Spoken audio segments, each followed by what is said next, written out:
Welcome back to the deep dive. Today we have a really intense one for you. Yeah, it's a heavy lift today. It really is. We're getting into a book called Gender Frame: How Men Build Everything by Conrad Riker. And before we even start unpacking this, Right. I need to ask you a quick favor. If you value this kind of deep, unfiltered analysis, where we actually tackle the hard topics, hit that like and subscribe button right now. It genuinely makes a huge difference for us. Exactly. We need your support so we can keep bringing you these deep dives. So please like and subscribe. Now, back to Gender Frame. Right. So Riker pitches this book essentially as a field manual Yeah. geared very specifically toward a male audience, particularly men's rights activists and, well, men in the red-pilled manosphere. The guys who feel like the system is rigged against them. Exactly. The key premise is that our society isn't just, indifferent to men. It's an extraction system. An extraction system. Yeah, he argues that the institutions we live under were captured, specifically captured by feminists and Marxists, and are now designed just to harness value from men. Value like labor, protection, money. Right, and then to discard them the second they stop being useful. And just to be completely clear up front, we are reporting on Riker's arguments here. We aren't taking sides or endorsing this politically charged viewpoint. Absolutely, we're just laying out what is in the source material. We want you to understand the ideas he's presenting. And honestly, it is an ultra-long, incredibly incisive, and fascinating read. Very dense. Which is why if you want the full picture, you really need to go to Amazon Kindle or Google Play Books and buy the ebook. Yeah, he says the digital text is where you get the unvarnished truth. Amazon Kindle and Google Play Books, go check it out. Because to really understand this invisible frame he talks about, you have to see men the way he says society sees them. Which is as a service class. Right. Like infrastructure. Exactly like infrastructure. You don't thank the power grid when the lights are on. You just expect it to work. And you only notice it when it breaks. He says men are that power grid essential, but totally invisible as human beings. And he backs this up right away with workplace data. We hear so much about the glass ceiling. The barrier for women getting into executive roles. Yeah, but Riker totally flips that. He says, sure, look at the top, but why is nobody looking at the bottom? He calls it the glass cellar. The glass cellar. Because he points out that 93% of workplace fatalities are men. 93%. That's a staggering number. It is. We are talking about the jobs that actually keep civilization running. Mining, deep sea logging, high voltage line repair. The death professions. Right. The dirty, dangerous jobs. He argues that society is perfectly fine with men dying down in the cellar to keep the lights on and the roads paved. He had that one story about the steelworker in Pittsburgh. That really stuck with me. Oh, that was visceral. Yeah. It's this guy working in a furnace, 120 degrees, metal dust everywhere. His skin is like leather from the heat. And the guy just looks at Riker and says, heat is the only honest thing in this world. It's such a profound quote because heat, gravity, physics, they don't lie to you. But society does. That's his point.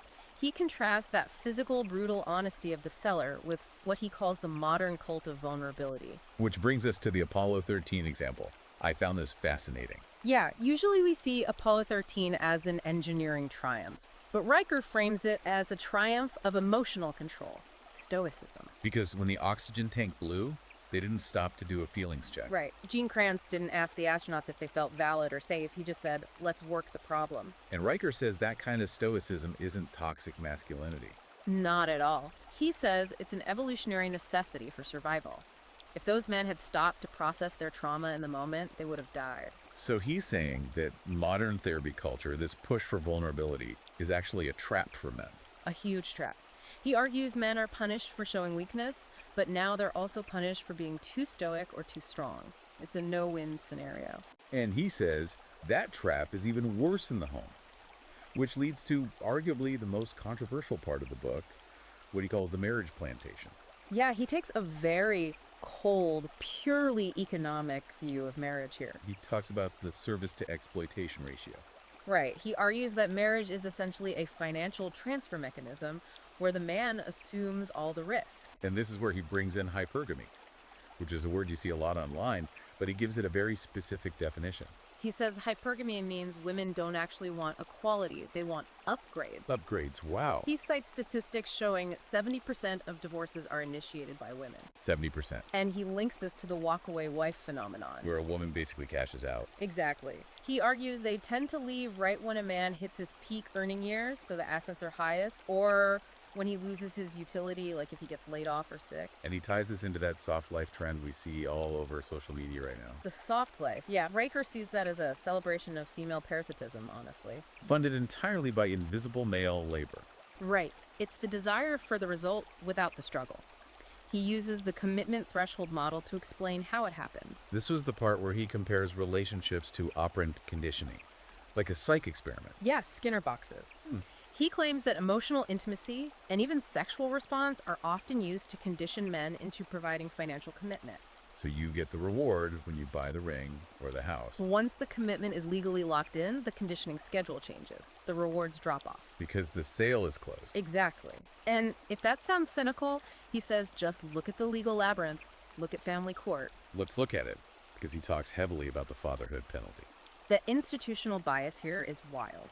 He says the legal system operates on the default assumption that the mother is the primary parent. And the father is just a wallet with legs. A wallet with legs. The stats he pulls are intense. Men pay 92% of alimony. And 85% of child support. Right, and yet custody awards favor mothers 83 to 90% of the time. He really goes after the whole deadbeat dad myth, too. He calls it state propaganda. He says a lot of these dads are just dealing with blocked access. And then he brings up Title 4D. Which is really important for understanding his point about captured institutions. Explain Title 4DD. It's a federal law that reimburses states for collecting child support, but it goes further than that. It incentivizes it financially. So the state actually has a profit motive. Yes. The government literally gets paid more when they process more child support orders. So keeping families separated generates revenue. And a happy, intact family generates nothing for the state. He uses this to explain some truly horrific, specific cases. Like the guy who was jailed after being laid off. Right. A father loses his job, genuinely can't pay the support, and goes to jail for contempt. While his ex-wife is receiving welfare. It's modern-day debtor's prison. And then there's the treehouse story. That one was just, it was bizarre. A dad built a treehouse in the backyard for his kids, doing normal dad stuff. The city comes in and condemns it. Was it dangerous? Structurally. No. Riker says it was perfectly sound. The city's issue was essentially that it represented unsupervised male influence. Wow. Riker argues the system sees fathers as a risk factor, not a parent. They don't want boys learning how to build things. Which pivots perfectly into his chapter on schools. The war on boyhood. He calls it the education enema. Right. He argues the schools are basically castrating boys. By pathologizing totally normal male behavior, energy, roughhousing, competition. Things that boys naturally do. Yes, but in a classroom designed by and for a feminized system, that behavior is a problem. It's labeled as ADHD. And so they get medicated. Medicated into submission. He calls public schools the beta factory, or the boy to failure pipeline. Because they remove all the risk. No dodgeball, no tag. No competition, and boys need competition to figure out hierarchies and respect. He says the system doesn't want sovereign men. It wants obedient, compliant beta workers. Exactly. And so if everything is this rigged, the workplace, marriage, courts, schools, what do? Right, because he doesn't just leave you depressed. He has a whole solution section. Chapters 15 and 19, the Brotherhood Code. And his solution is not, go get more therapy. Definitely not. He says men don't need therapy, they need a tribe. Because men and women bond differently. Right. Women bond face to face, talking about feelings. Men bond shoulder to shoulder, overcoming adversity together, doing things. He talks about the wolf pack concept and iron hearth co-ops. Male-only spaces where guys can just be guys, solve problems, and build parallel economic systems. Which is the core of his sovereign man framework. Refusing to serve a system that actively hates you.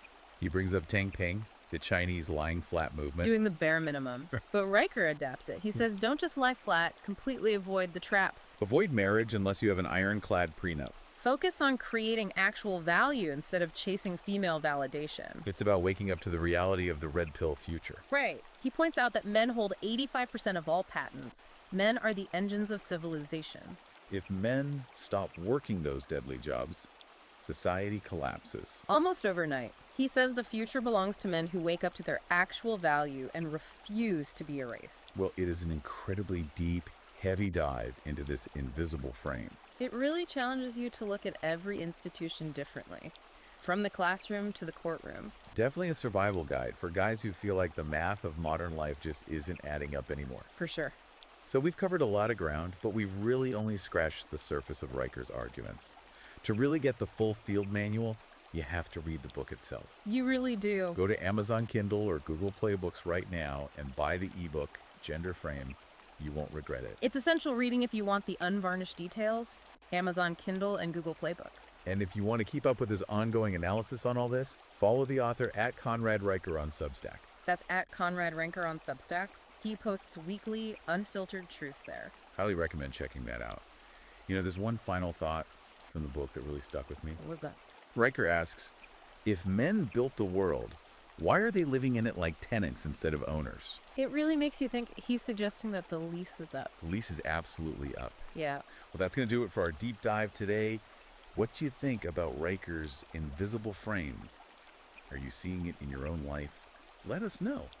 And please hit that like and subscribe button so we can keep bringing you these deep dives. Thanks for listening. We'll see you on the next one.